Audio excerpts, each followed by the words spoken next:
صاحب کی live stream میں ایک شخص آتا ہے اور ان سے پوچھتا ہے کہ آپ کا نظریہ تو یہ ہے کہ محمد الرسول اللہ صلی اللہ علیہ وسلم نے جو قرآن پیش کیا ہے وہ ان کا اپنا لکھا ہوا ہے، اللہ کا کلام نہیں ہے، تو آپ یہ بتائیں کہ انہوں نے ایسا کیوں کیا؟ کیا ضرورت تھی انہیں کہ قرآن کو وہ لوگوں کے سامنے پیش کرتے اور اسلام کو لوگوں کے سامنے پیش کرتے؟ تو جناب حارث سلطان صاحب نے جواب دیا کہ یہ انہوں نے ذاتی فائدوں کی بنیاد پر، ذاتی مفادات کی بنیاد پر، یعنی پرسنل بینیفٹس کی بنیاد پہ ایسا کیا۔ انہیں عورتیں چاہیے تھیں، انہیں شہرت چاہیے تھی اور انہیں فالوورز چاہیے تھے، اس وجہ سے علیاذ باللہ رسول اللہ صلی اللہ علیہ وسلم نے ایسا کیا اور ایک نئے مذہب کو اپنی جانب سے بنا کر لوگوں کے سامنے پیش کیا۔ تو پھر اس شخص نے حارث سلطان صاحب سے پوچھا کہ تو پھر زکوٰۃ کا حکم کیوں دیا، نماز پڑھنے کا حکم کیوں دیا؟ کیا آپ مانتے ہیں کہ ہر حکم جو انہوں نے دیا ہے وہ اپنے پرسنل بینیفٹ کے لیے ہی تھا؟ تو انہوں نے کہا کہ نہیں، حارث سلطان صاحب نے کہا کہ نہیں، ہر حکم پرسنل بینیفٹ کی بنیاد پہ انہوں نے نہیں دیا ہے۔ تو اب یہاں پہ اس شخص نے انہیں پکڑا وہ اس طریقے سے کہ ابھی تو آپ نے کہا کہ پرسنل بینیفٹ کے لیے انہوں نے قرآن بنایا ہے، تو پھر اب آپ کیسے کہہ رہے ہیں کہ ہر چیز پرسنل بینیفٹ کے لیے انہوں نے نہیں دی؟ تو اب یہاں پہ حارث سلطان صاحب نے کہا کہ دیکھیں یہ تو کوئی طریقہ نہیں ہوا، یہ بات کرنے کا طریقہ نہیں ہے، آپ سمجھنے آئے ہیں یا میری باتوں کو پکڑنے آئے ہیں تو اس طرح تو بات نہیں ہوتی۔ تو اگرچہ حارث سلطان صاحب دن رات دوسروں کو اسی طرح پکڑنے کی ناکام کوشش کرتے ہیں، کبھی فلاں کی ویڈیو آ رہی ہے کہ مفتی طارق مسعود صاحب یہاں پکڑے گئے، انہوں نے یہ کہہ دیا، مفتی یاسر ندیم الواجی صاحب نے یہ کہہ دیا، مفتی فلاں نے فلاں چیز کو حلال قرار دے دیا۔ اس طرح دن رات وہ کرتے رہے تو ٹھیک ہے، ان پر کوئی کرٹیسائز نہ کرے، یہ ڈبل اسٹینڈرڈ ملحدین کا ہے۔ یہ کرٹیسزم میں بڑے آگے ہیں، دوسروں کو جب کرٹیسائز کرنا ہو، دوسروں کے مذہب پر جب کرٹیسزم کرنا ہو تو بہت آگے ہیں، تیار ہیں، لیکن ان کے اصولوں پر اگر کوئی کرٹیسزم کرے، ان کے نظریات پر کوئی کرٹیسزم کرے اور ان کے دعووں پر کرٹیسزم کوئی کرے تو پھر یہ ان سے برداشت نہیں ہوتا، پھر جو ہے بی پی ہائی ہو جاتا ہے، ایگریسو ہو جاتے ہیں، بلاسفیمی کرنے لگتے ہیں۔ تو اس طرح کا یہ ڈبل اسٹینڈرڈ جو ہے صرف انہی کا نہیں بلکہ اس جیسے جتنے بھی ملحدین ہیں جو اسلام کے خلاف لوگوں کا ذہن خراب بنانا چاہتے ہیں زبردستی اور اسلام کی حقانیت کو چھپانا چاہتے ہیں، وہ اسی طرح کا کام کرتے ہیں۔ بہرحال ابھی ان اعتراضات پر ہم دیکھیں گے۔ آگے انہوں نے رسول اللہ صلی اللہ علیہ وسلم پر ایک بہت بڑا الزام لگایا جسے انہوں نے اس اعتراض کا نام دیا پے پیل اعتراض۔ اب وہ پے پیل اعتراض کیا ہے اس کو بھی ہم دیکھیں گے انشاءاللہ۔ اسی دوران انہوں نے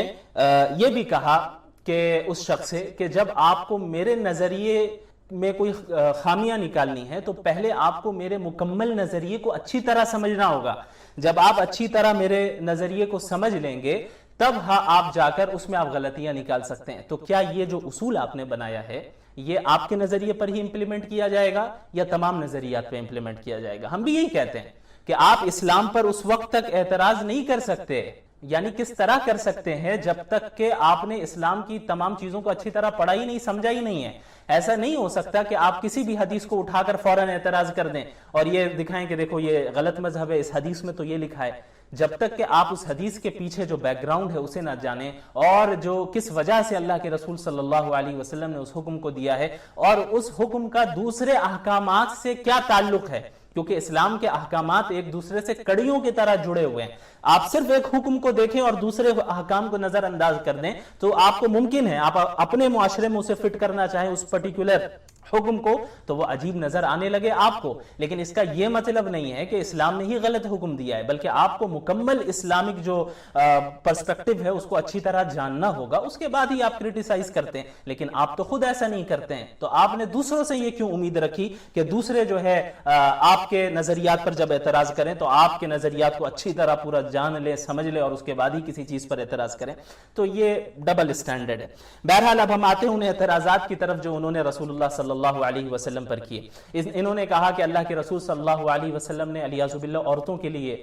عورتیں حاصل کرنے کے لیے اس دین کو پھیلایا، قرآن کو لکھا اور لوگوں تک پہنچایا، اور ان کی دلیل کیا تھی کہ اللہ کے نبی صلی اللہ علیہ وسلم نے چونکہ نبوت سے پہلے ایک ہی شادی کی اور نبوت کے بعد کئی ساری شادیاں کی، اس سے یہ معلوم چلتا ہے کہ نبوت کا دعویٰ ہی اسی لیے کیا۔ یہ کیسا illogical اعتراض ہے، یعنی آپ صلی اللہ علیہ وسلم نے نبوت سے پہلے کوئی ایک سے زائد شادی کیوں نہیں کی؟ اگر عورتیں ہی چاہیے تھی تو وہ تو آپ نبوت سے پہلے ہی ایسے ہی حاصل کر سکتے تھے۔ کیا مکہ المکرمہ میں کوئی چیز ایسی تھی جو رکاوٹ بن رہی ہو ایک سے زائد شادی کرنے پر؟ نہیں، ایک سے زائد شادیاں کرنا یہ عام تھا، یہ اسلام نے تو ایجاد نہیں کیا، جزیرۃ العرب میں یہ عام تھا، یہاں تک کہ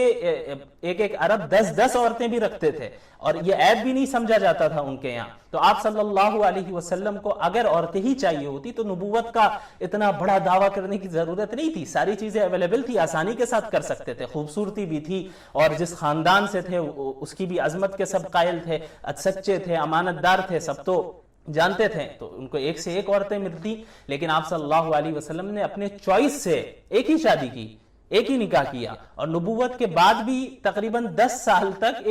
آپ صلی اللہ علیہ وسلم نے ایک ہی نکاح پر اکتفا کیا، ایک سے زائد شادیاں نہیں کی، اور اس کے بعد بھی شادیاں اگر کی ہیں ایک سے زائد تو آپ دیکھیں تمام ازواج مطہرات یا تو بیوہ ہیں یا طلاق یافتہ ہیں، سوائے حضرت عائشہ رضی اللہ عنہا کہ وہی ایک کنواری تھی۔ یہ کیسا اعتراض ہے؟ اس کے بعد آپ کہتے ہیں کہ بھئی شہرت کے لیے کی، تو شہرت حاصل کرنے کا کیا صرف یہی ایک طریقہ تھا؟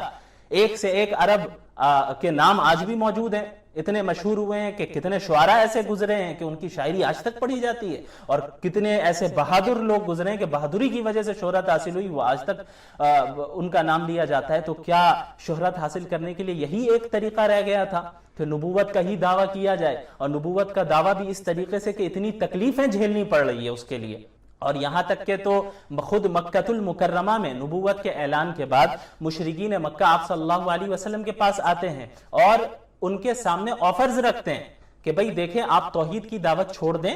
اگر آپ کو مال چاہیے، پیسے چاہیے، تو ہم آپ کے لیے اتنے مال جمع کر دیں گے، اتنا مال جمع کر دیں گے کہ آپ ہم میں سب سے زیادہ امیر ہو جائیں گے۔ اگر آپ کو عہدہ چاہیے، آپ کو شہرت چاہیے، تو ہم آپ کو اپنا سردار ڈکلیئر کر دیتے ہیں، آپ کو عہدہ دے دیتے ہیں، آپ کی شہرت بھی ہو جائے گی، عزت بھی مل جائے گی، اور اگر آپ کو بادشاہت چاہیے، حکومت چاہیے، تو ہم آپ کو بادشاہ بنانے تک کے لیے تیار ہیں۔ آپ کو عورتیں چاہیے تو ہم خوبصورت ترین عورتوں سے آپ کا نکاح کروانے کے لیے تیار ہیں، لیکن ایک اللہ کی دعوت دینا آپ چھوڑ دیں۔ یہ سارے آفرز تو مکہ المکرمہ میں ہی دیے گئے۔ اگر مقصد یہ ہوتا، یہ ساری چیزیں مقصد ہوتی، تو یہ تو مکہ میں ہی حاصل ہونے والی تھی، اسی وقت حاصل ہو جاتی آسانی کے ساتھ، نہ فقر و فاقے جھیلنے پڑتے، نہ طائف میں پتھر کھانے پڑتے، نہ لوگوں کی گالیاں سننی پڑتی، اور نہ ہی اس راستے کو اختیار کرنا پڑتا جس راستے کو اختیار کرنے میں ان مقاصد کو، یہ جو آپ نے کہا ہے کہ مقاصد ہیں، ان مقاصد کے حاصل ہونے کی کوئی گارنٹی بھی نہیں تھی۔ اور اس طرف مکہ المکرمہ کے مشرکین نے جن چیزوں کو پیش کیا وہ تو یا گارنٹیڈ ان کو ملنا تھا، اگر آپ چھوڑ دیں دعوت دینا تو ساری چیزیں کل ہی آپ کے پاس حاضر ہیں۔ تو ہم جب ان روایتوں کو دکھائیں گے، ان حدیثوں کو دکھائیں گے، تو کہہ دیں گے کہ نہیں یہ حدیثیں ہی ساری غلط ہیں، حدیثیں ہی جو اصل میں کوئی حدیث صحیح نہیں ہے، بعد میں لکھی گئی۔ تو اگر بعد میں لکھی گئی، یعنی for the sake of the argument اگر بعد میں لکھی گئی ہے، تو پھر آپ کریٹیسائز کیوں کر رہے ہیں حدیث کو لے کر؟ آپ کسی حدیث کو نہ لیں، حدیث کو لے کر اسلام پر کریٹیسائز نہ کریں، کیوں کر رہے ہیں آپ؟ اور اگر آپ سمجھتے ہیں کہ نہیں یہ اسلام یہ صحیح ہے، اس کی پریزرویشن ہوئی ہے، تو پھر آپ جو ہے ان روایتوں کو بھی قبول کریں، صرف ایک طرفہ تو گیم نہ کھیلیں نا۔ اور اس کے علاوہ انہوں نے یہ کہا کہ بھئی بخاری تک، یہاں تک کہ بخاری بھی معاویہ کے بعد لکھی گئی ہے، تو ہم بھی مانتے ہیں کہ صحیح البخاری حضرت امیر معاویہ رضی اللہ عنہ کے بعد ہی لکھی گئی ہے، لیکن ہم نے یہ تو نہیں کہا، کب کہا ہم نے یہ کہ بھئی بخاری ہی حدیث کی سب سے پہلی کتاب ہے، اس سے پہلے کبھی حدیثیں لکھی نہیں گئی، حدیث کی پریزرویشن بخاری کے آنے کے بعد ہوئی ہے۔ یہ کس نے کہہ دیا آپ کو؟ آپ نے اگر حدیث کی کمپلیشن کی تاریخ نہیں پڑھی ہے تو یہ آپ کی جہالت کا مسئلہ ہے، یہ اسلام کا مسئلہ نہیں ہے۔ آپ صلی اللہ علیہ وسلم کی زندگی میں ہی تمام حدیثوں کی حفاظت ہو گئی تھی، اور وہ حفاظت یاد کرنے کے ذریعے بھی ہوئی تھی، یادداشت کے ذریعے بھی، اور لکھا بھی گیا تھا ان حدیث کو، اور یوں ہی نہیں لکھا گیا بلکہ آپ صلی اللہ علیہ وسلم کی اجازت بلکہ ان کے حکم سے آپ صلی اللہ علیہ وسلم کی احادیث کو مدون کیا گیا، کمپائل کیا گیا، لیکن آپ کو نہیں معلوم ہے۔ تو جو ویورز ہیں، اگر آپ اس پر مزید جاننا چاہیں تو میری اس ویڈیو کو بھی ضرور دیکھیں جس پہ ہم نے حدیث کی کمپلیشن کے بارے میں بات کی ہے، آپ صلی اللہ علیہ وسلم کے زمانے میں، اس کا لنک میں آئی بٹن میں بھی دے دوں گا انشاءاللہ، اور ڈسکرپشن میں بھی دینے کی کوشش کروں گا۔ تو آپ صلی اللہ علیہ وسلم کی احادیث کی پریزرویشن کا تو مسئلہ الگ ہے۔ بہرحال یہ ان کے اعتراضات ہیں کہ آپ صلی اللہ علیہ وسلم نے ان چیزوں کی وجہ سے ایسا کیا، لیکن اگر یہی مقصد، یہ ساری چیزیں مقصد ہوتی تو مکہ المکرمہ میں آسانی سے یہ ساری چیزیں حاصل ہوتی اور بادشاہ بن جاتے، سارے فالوورز بن جاتے۔ قریش کے تو ایسے ہی ماننے والے لوگ تھے، اور پھر قریش کا بھی کوئی حاکم بن جائے، سردار بن جائے، تو پھر آپ سمجھے کہ اس کے فالوورز میں کتنی بڑی تعداد ہوگی، پورا جزیرۃ العرب ان کے سامنے جھکے گا۔ تو اگر فالوورز کے لیے آپ صلی اللہ علیہ وسلم نے کیا ہوتا, شہرت کے لیے آپ صلی اللہ علیہ وسلم نے لوگوں کے سامنے اسلام پیش کیا ہوتا, عورتوں کے لیے کیا ہوتا, تو پھر یہ جو ہے کرنے کی ضرورت ہی نہیں پڑتی. دوسرے راستے بھی تھے اور آسانی کے ساتھ آپ صلی اللہ علیہ وسلم کو یہ چیزیں حاصل ہوتی, لیکن اس کے باوجود آپ صلی اللہ علیہ وسلم نے تمام تکلیفوں کو جھیلا اور فقر و فاقے کو بھی جھیلا, ایک چٹائی پر سوتے تھے. ایسی شخصیت کیا پرسنل بینیفٹ حاصل کر, کون سی پرسنل بینیفٹ؟ اگر پرسنل فائدہ ہوتا تو پھر وہ اس طرح کی زندگی نہیں گزارتے, اتنی سادگی کے ساتھ زندگی نہیں گزارتے. لیکن جو ہے یہ ان لوگوں کو سمجھانا بڑا مسئلہ ہے. بہرحال آپ سمجھے نہ سمجھے, لوگ جو اور ہیں, جو سمجھنے والے ہیں, سمجھنا چاہتے ہیں, حق کی تلاش میں ہیں, وہ یقیناً سمجھیں گے. اچھا اب آتے ہیں ان کا جو مین اعتراض تھا, جسے انہوں نے کہا کہ پے پیل والا اعتراض. اب اس میں دیکھیں انہوں نے کس طرح خیانت کی. اللہ اکبر. انہوں نے کیا کہا اس سائل سے, پوچھنے والے سے, کہ دیکھو آپ صلی اللہ علیہ وسلم نے نبوت کا دعویٰ کیا تاکہ لوگ آس پاس آئیں اور سوالات کریں اور جو ہے سب ان کی جو ہے رسپیکٹ کریں جو پہلے سے انہیں حاصل تھی,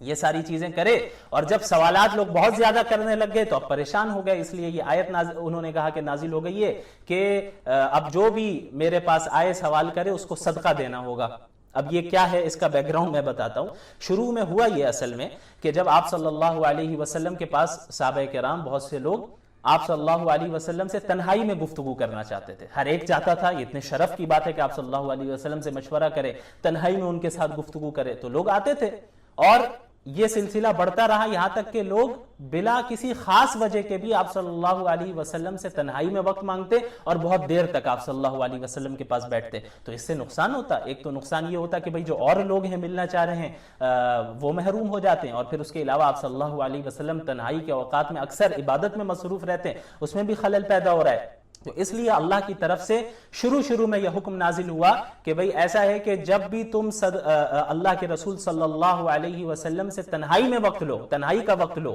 بات کرنے کے لیے, کوئی گفتگو کرنے کے لیے, مشورہ لینے کے لیے, تو اب صدقہ کر کے آنا ہوگا, اب صدقہ کر کے آنا ہوگا. تو اب کچھ دنوں تک یہ سلسلہ رہا, یہاں تک کہ لوگوں کے اندر یہ ڈسپلین, یہ ادب آ گیا کہ آپ صلی اللہ علیہ وسلم کا جو وقت ہے وہ کتنا قیمتی ہے, ہمیں بلا وجہ خامخواہ آپ صلی اللہ علیہ وسلم کے وقت کو ضائع نہیں کرنا چاہیے. اور پھر صدقے کی اہمیت بھی ان کے اندر آ گئی, تو یہ حکم منسوخ کر دیا گیا. یہ ایک ٹیمپریری حکم تھا ضرورت کے لحاظ سے, بعد میں اسے منسوخ کر دیا گیا کہ جب وہ چیز ٹھیک ہو گئی. تو انہوں نے کیا کہا جناب حارث سلطان صاحب نے کہ بھئی حکم یہ آیا کہ جب اللہ کے رسول صلی اللہ علیہ وسلم سے سوال کرنا ہو, حالانکہ یہ حکم سوالات سے بچنے کے لیے نہیں آیا تھا, ضرورت والے جو سوالات ہوتے ہیں ان کے متعلق سوال کرنے کا تو حکم جا بجا قرآن و حدیث میں, فَاسْأَلُوا أَهْلَ الذِّكْرِ, سوال کرو, فَرُدُّوهُ إِلَى اللَّهِ وَالرَّسُولِ, اللہ اور اس کے رسول سے سوال کرو. یہ تو حکم ہے سوالات سے بچنے کے لیے نہیں. ہاں جو بیجا سوالات لے کے آتے ہیں اور بلا وجہ جو ایکسٹرا ٹائم لے رہے ہیں, لینے والے کی نیت اگرچہ اچھی ہو کہ آپ صلی اللہ علیہ وسلم کے ساتھ زیادہ ٹائم اسپینڈ کر پائیں, لیکن ظاہر اس سے دوسروں کا نقصان ہے, وقت ضائع ہو رہا ہے. تو اس بنیاد پہ یہ حکم آیا تھا. لیکن انہوں نے کیا کہا کہ بھئی حکم یہ آیا ہے کہ صدقہ جب آؤ تو صدقہ دے کر جاؤ, جب آؤ تو صدقہ دے کر جاؤ. حالانکہ اصل حکم کیا ہے, فَقَدِّمُوا بَيْنَ يَدَيْ نَجْوَاكُمْ صَدَقَةً, یعنی جب آؤ تو صدقہ دے کر جاؤ نہیں, جب آؤ سوال کرنے, وہ بھی تنہائی میں جب سوال کرنے, یعنی جب تنہائی کا وقت تم مانگ رہے ہو اس وقت جب تم سوال کرو آپ صلی اللہ علیہ وسلم سے, اور تنہائی کا وقت مانگو آپ صلی اللہ علیہ وسلم سے, تو صدقہ دے کر جاؤ نہیں بلکہ صدقہ دے کر آؤ, یعنی فقراء اور مساکین پر خرچ کرنا, فقراء اور مساکین کو صدقہ دو. اللہ کے نبی صلی اللہ علیہ وسلم صدقہ نہیں مانگ رہے, اس نے کیا کہا, یہ آپ صلی اللہ علیہ وسلم کہہ رہے کہ مجھے صدقہ دے کر جاؤ. اور الیاذ باللہ یہ پے پیل ہے, پے پیل کے ذریعے جو ہے جس طرح یہ چندہ لیتے رہتے ہیں, یہ سمجھ رہے ہیں کہ چونکہ ہم کرتے ہیں تو پوری دنیا اسی نیت سے کرتی ہوگی. تو مسئلہ یہی ہے. انہوں نے اسی اسٹریم میں یہ بھی کہا اسی شخص سے کہ بھئی دیکھیں لوگ بڑا کام کیوں کرتے ہیں دنیا میں, شہرت حاصل کرنے کے لیے. اگر آپ کہیں کہ بھئی حارث تم یہ کام کر رہے ہو شہرت حاصل کرنے کے لیے, تو یہ ٹھیک ہے, یہ سچ ہے. تو بھئی جب آپ اعتراف کر رہے ہیں کہ آپ کا کام شہرت حاصل کرنے کے لیے اور پے پیل کے ذریعے چندہ حاصل کرنے کے لیے, تو یہ آپ اپنے تک محدود رکھیں نا. اگر آپ کر رہے ہیں تو پوری دنیا اسی لیے کر رہی ہو, سارے کام کو انجام دے رہی ہو. یہ کون سا لاجیکل بات ہے؟ یہ تو کوئی لاجیکل بات ہی نہیں ہوئی. اور اس طرح آپ دوسرے پر کس طرح اعتراض کر سکتے ہیں؟ چونکہ آپ غلط کر رہے ہیں تو پوری دنیا غلط کر رہی ہوگی. ایسا نہیں ہوتا ہے. آپ صلی اللہ علیہ وسلم کے متعلق جو یہ حکم بھی نازل ہوا اللہ کی جانب سے کہ بھئی جب تنہائی میں وقت لو تو صدقہ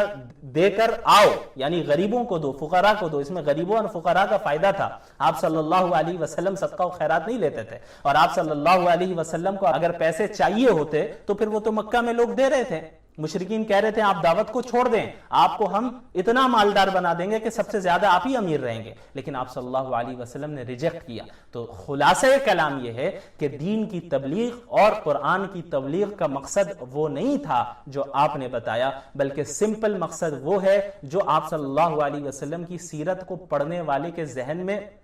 سری طور پر صاف صاف نظر آئے. وہ وجہ نظر آ جائے گی، وہ مقصد نظر آ جائے گا. وہ ہے اللہ کی رضا اور اللہ کے دین حق کی تبلیغ کرنا اور پوری انسانیت کو جہنم کی آگ سے بچانا اور جنت میں انہیں داخل کرنے کی کوشش کرنا. یہ مقصد تھا. تو اب آپ لوگ دیکھیں کہ وہ کس طرح خیانت کرتے ہیں، کیسے جملوں کو یہ لوگ بدلتے ہیں تاکہ سامنے والوں پر یہ اثر پڑے کہ بھئی ہاں بات تو صحیح کر رہا ہے. حالانکہ اگر آپ ان کے ایک ایک جملے پر اچھی طرح غور کریں تو ان کے جملوں میں